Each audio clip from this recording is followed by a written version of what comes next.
Hey everybody, it's Ron from Pick Dawgz. This is Ron's Rundown. We're going to go over the MLB game scheduled for Tuesday, July 23rd, 2024. And if you like what you see, make sure to give this video a big thumbs up and subscribe to our channel. Don't forget to put your baseball picks in the comments section below. And if you're looking for my best bets, including my daily rundown best bet, as well as my yearly package for the Christmas and July sale, you can find those at the premium picks tab at pickdawgz.com. There's also a link in the description.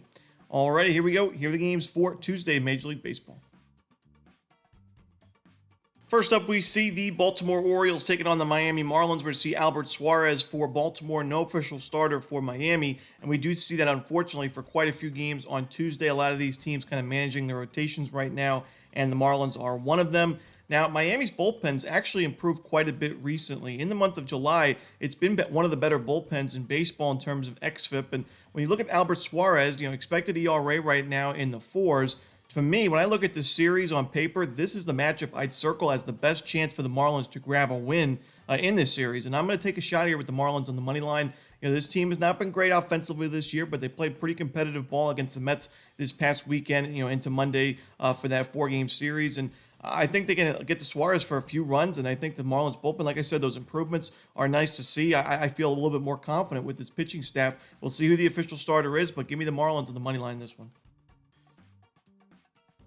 Next up, we'll go to the NL Central as the Cardinals take on the Pirates. We got Lance Lynn and Paul Skeens on the mound. And for me, it's just too much of a lopsided pitching matchup in favor of the Buccos. I mean, Paul Skeens, even though it's only 66 innings of work and it's his rookie campaign, he's already one of the better pitchers in baseball, arguably top 5 pitcher in all of baseball right now. And I mean, sub 2 ERA, great strikeout numbers, sub 1 whip so far in those 66 innings. Well deserving of an all-star appearance, in my opinion. And his first half, the last start of the first half of the season against a pretty tough Brewers lineup in a divisional game, he has a no-hitter through 7 innings, 11 strikeouts. The Pirates bullpen gave up, hits after he left the game, but nonetheless, Skeens is on fire right now. Lance Lynn's not been great on the road, a 1-4 record, an ERA above 5. So I got to go with Paul Skeens and the Pirates in this one on the run line.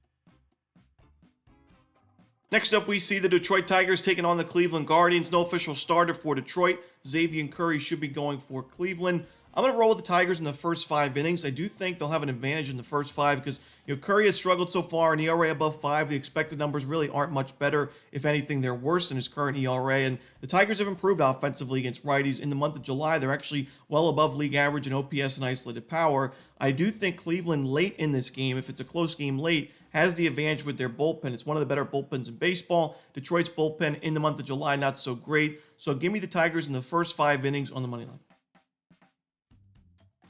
Next up, we see the San Diego Padres taking on the Washington Nationals. Randy Vasquez for San Diego, no official starter for the Nationals. I got to go with the Nationals right now in this game. They had a great weekend series with the Reds. They swept that series. Their offense showed up, whether it was early or late in those games. They were able to find a few clutch hits late, like the James Wood, big home run. And Vasquez has not been great on the road. He's got an ERA above 6 away from Petco. For me, I'll lean towards the Nationals on the money line in this spot. Next up, the Subway Series, the New York Mets and the New York Yankees. This one's 7:05 Eastern on TBS. We got Jose Quintana and Luis Gil as the starters. And, we got to remember the first edition of the Subway Series at Citi Field. It was all New York Mets in the 2-game series. They won 9-7 and 12-2, so 21 runs in those 2 games. And that was when the Mets were playing really their best ball of the season. They had that big win streak. They, kept winning a bunch of series. After that Subway Series, though, they lost the series to the Astros, lost the series to the Nationals, got blown out to the Pirates in the first game of that series. So they kind of tailed off a little bit. But even though the Mets got the better of the Yankees in that first edition, I like the Yankees, at least in Game 1 here, to get some revenge on their rivals. And we know they played really well on Monday, earning the 9-1 blowout win. And I think their offense is a big day here. Quintana is a lefty. The Yankees have not been great against lefties in the month of July, but Quintana's got some of the worst expected numbers in baseball. I do expect big-time regression in the second half of the year that may hurt his trade value when we get to the trade deadline. But we saw in the final game of the first half against the Rockies, he gave up 4 home runs and 5 earned runs and an 8-5 loss outright to one of the weaker road teams in all of baseball. Now you're at Yankee Stadium. I think the Yankees get to him for a few runs. We know he had his struggles towards the end of that first half of the year. He was electric at the beginning of the season, but he ended the first half with 2 strong outings against the Red Sox and Orioles. Division rivals, really big games. They lost one of those games 3-0, but the other one was a huge win over the Orioles. 6 innings, 1 run, 7 strikeouts. I think Heal's going to be good enough here. I think he bounces back, gets revenge after struggling to these Mets back in June. Give me the Yankees in this one on the money line and run line at Yankee Stadium. Next up, we see the Tampa Bay Rays taking on the Toronto Blue Jays. No official starter for Tampa, but Jose Barrios should be going for the Blue Jays. And I know Barrios has been a lot better at Rogers Center this year with a 6-1 record, sub-3 ERA, but overall, I really haven't loved his game in 2024. And, his strikeout numbers are way down, the lowest strikeout rate he's had in his career overall is 6.58 Ks per nine, the lowest. Even in his rookie season, he had more, missed bats. And you look at his expected numbers, a 4.94 expected ERA, 4.54 xFIP, the FIP in the fives of 5.12. The Rays, while it was an ugly performance on Monday, I think the bright side was they were able to conserve a lot of their better relievers in that game on Monday because they pitched a lot of their guys on Sunday afternoon in a close game with New York. Some of their high leverage options like Clevenger, Rodriguez, Poche, Adam, Fairbanks, they were able to not have to go with those guys back-to-back days, Sunday, Monday, because they were blown out on Monday. So they have all those guys available here on Tuesday night. And I like their chances. This is a bullpen type of game, which we know Kevin Cash basically invented the bullpen game. I think they'll be in good shape, and I like the Rays in this matchup on the money line. Next up, the Cincinnati Reds taking on the Atlanta Braves. No official starter for Cincy, but we should see Chris Sale for the Braves. I got to go with the Braves here in a lean on the run line. This is more of a bullpen game for Cincinnati. Not really a great bullpen in the month of July thus far, and Sale's been one of the better starters in the National League. 13-3 record. He's a perfect 8-0 at Truist Park this year. He ended the first half in great form, giving up two or fewer runs in each of his last 5 starts. I got to go with the Braves here on the run line, laying the 1.5 runs. Next up, we see the Philadelphia Phillies taking on the Minnesota Twins. Zach Wheeler and Simeon Woods Richardson are your starters. I got to go with the Phillies in this game. As much as it's tempting to take the Twins at this kind of price, I don't really love Woods Richardson in this matchup. I think the Phillies, very strong lineup. They do a good job. They don't really put the ball on the ground offensively, and Woods Richardson's already got a really low ground ball percentage, so I think they find a few home runs against them in this spot. Zach Wheeler returning from injury, he's not been great on the road this year, but while the Twins have been super strong against righties in the last 30 days, they're starting to lose some of their key hitters. We know Royce Lewis was injured a few weeks ago, Jose Miranda as well. Now Carlos Correa joins them on the IL. So I got to go with the Phillies in this one. I think this is going to be a close game and a close series. I like both these bullpens, and I like both these teams long term, but I got to go with the Phillies in this one. Next up, we see the Chicago White Sox taking on the Texas Rangers. Garrett Crochet and John Gray are your starters. I'm going to roll with the White Sox in this game. Crochet's been excellent this year at 3.02 ERA. Hasn't been as good on the road, but he's facing a Rangers team that's not been good at all in the month of July against left-handed pitching. They ranked 26th in isolated power, 27th in team OPS with a 35% strikeout rate. Now, it's a pretty low sample size, pretty small sample size, but even in the last 30 days, they've just not been great against southpaws, and I think this is a good matchup for Crochet. John Gray, I've mentioned, I just don't think he's 100% this year. His ERA looks decent on paper, but we know he kind of struggled towards the end of that first half. He had that game against the Orioles where he gave up 8 earned runs. He's given up a lot of sharp contact. The control's not been great, and he's also not really striking out anybody recently. So give me the Chicago White Sox here, plus the 1.5 runs on the money line in this spot. Next up, we see the Chicago Cubs taking on the Milwaukee Brewers. We see Colin Ray and Jameson Taillon as your starters. Believe it or not, the Cubs bullpen's made some pretty big improvements. I mean, this was a bullpen that in the month of June had its big-time struggles, but so far in July, a 1.36 ERA and the 9th best xFIP in baseball compared to the Brewers bullpen, ERA of 4.52 and the 23rd ranked xFIP in baseball in July. So I think the Cubs have the upper hand there. Then you look at the starting pitching matchup. I think Taillon is the better starter, even though he's had some struggles against Milwaukee. Colin Ray still has that expected ERA in the 5s. I think the Cubs win this game. I'm going to go with Chicago on the money line.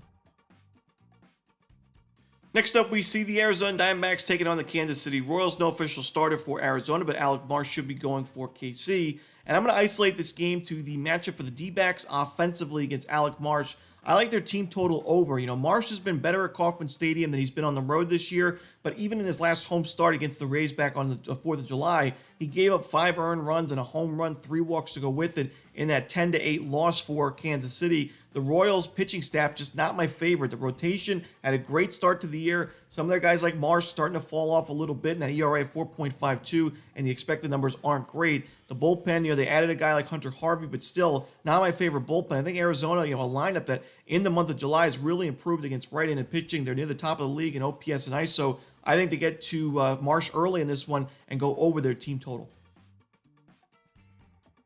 Next up, we see the Boston Red Sox taking on the Colorado Rockies. No official starter for Boston, but German Marquez should be going for the Rockies.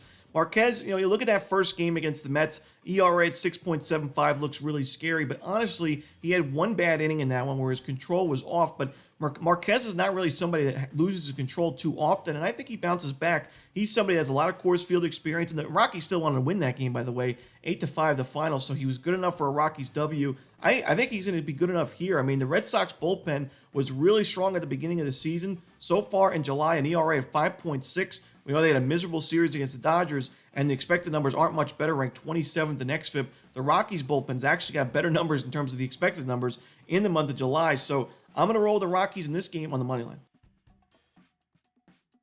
Next up, we see the Los Angeles Angels taking on the Seattle Mariners. Jose Soriano and Logan Gilbert are your starters.